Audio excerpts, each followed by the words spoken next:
We've been living in the most atypical, bizarre period in human history. The very concept of globalization, the idea that you can participate in some sort of supply chain or source some product or sell some product on the other side of the planet, this has never happened before without some degree of military control and escort. But at the end of World War II, the Americans scrapped the old imperial system that generated the war. And we said that we would patrol the global ocean so that anyone could play.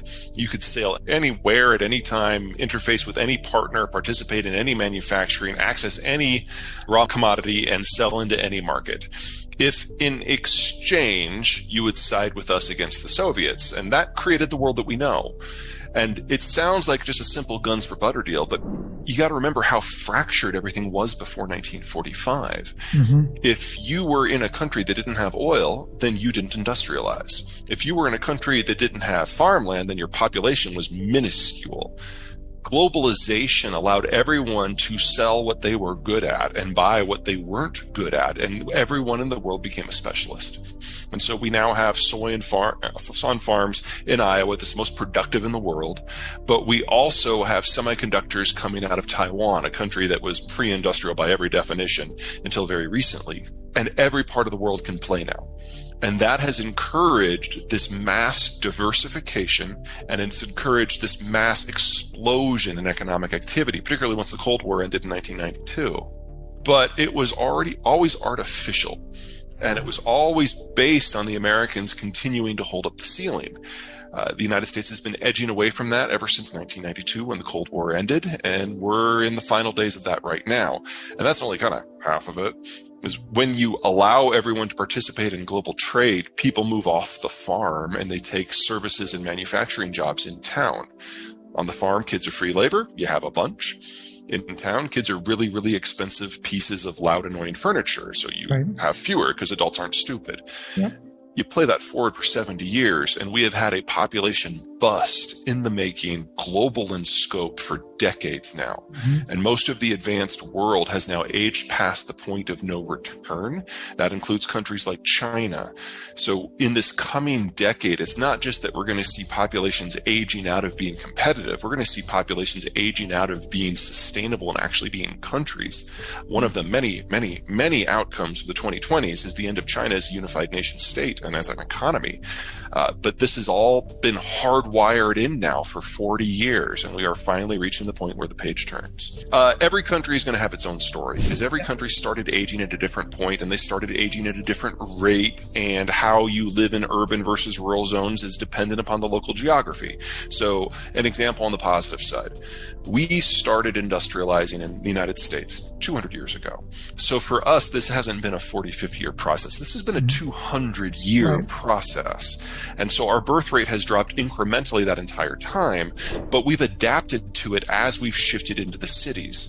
So the United States still today has the highest birth rate among any of the advanced worlds. We're the most slowly aging country.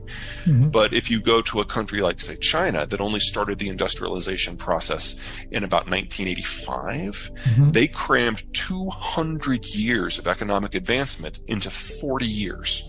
Yep. That also means they crammed 200 years of demographic adjustment into 40 years. So one of the reasons why the Chinese have been so economically successful in many people's eyes is because they have done 200 years of industrial development, building out industrial plant and infrastructure and power lines in a single generation. Yep. In the United States, we did that very slowly over the generations. We didn't finish even electrifying the countryside until the 1960s. Wow, and so for us, we were able to adapt each step of this into our cultural evolution. That's one of the reasons why in the United States, you're far more likely to live in the suburbs than the urban cores, because we did this on a slow process and we can make adjustments and people can still have families of size in the suburbs. In the case of China, the population was already relatively high. And when they made the jump, they skipped all the intervening steps. They didn't have to develop cell or telephones that were on landlines. They skipped right to cellular. Right. Yep. And in doing so, they went into denser and denser footprints very, very early in the process. So you went from a subsistence farm to a high-rise condo in a generation. Right. And when you're in a condo, no kids. So one child, is that part of it? Absolutely. Yep.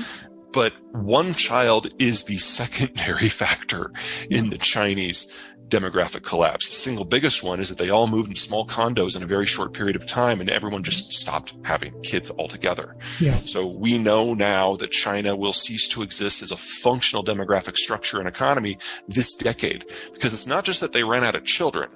That was 30 years ago. Mm-hmm. They're now running out of 30-somethings. Yeah, sure. So historically, capital and demographics have not been intertwined. Now, yes, as you age, your net worth increases. And as you age, you become more adventurous with your investments, and that drives more economic activity. And then when you retire, you cash it all and go to T-bills because you won't be able to stomach any sort of market turning or currency turning. That's been true since the dawn of recorded history. There's nothing new there. What is new is the demographic profile has changed. So in a pre-industrial world, you had very few 60-somethings. You had more 50-somethings and yet more 40-somethings and on down. It built a pyramid. What industrialization and urbanization has done is change the shape of the pyramid. In some countries like the United States, it's more or less a chimney, but with a bulge for the baby boomers. Mm-hmm. And some like Germany, it's a diamond with more people in their 50s than their 40s, than their 30s, than their 20s, and then narrowing up as you would expect at the top. What's happening globally right now, not just with the American boomers, is that we've got this big cadre of people in their 60s who are moving into retirement, and they are a bulge in the structure.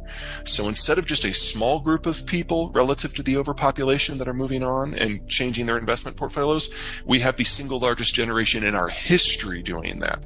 And on average, they will have completed that transition by the end of this year. So we go from having some of the richest, most liberal, most open, most liquid capital markets we've ever known to something that's a lot closer to the opposite in less than a year. We have our largest generation going out, our smallest generation coming in. So right now, annually, that's 400,000 worker shortage. And that will increase every year until 2034 when it'll peak at 900,000. Yeah. But we're definitely entering a period of protracted and extended and increasing labor shortage. At the same time, we're entering into a period of protracted and extended and increasing capital. China's collapsing against this backdrop.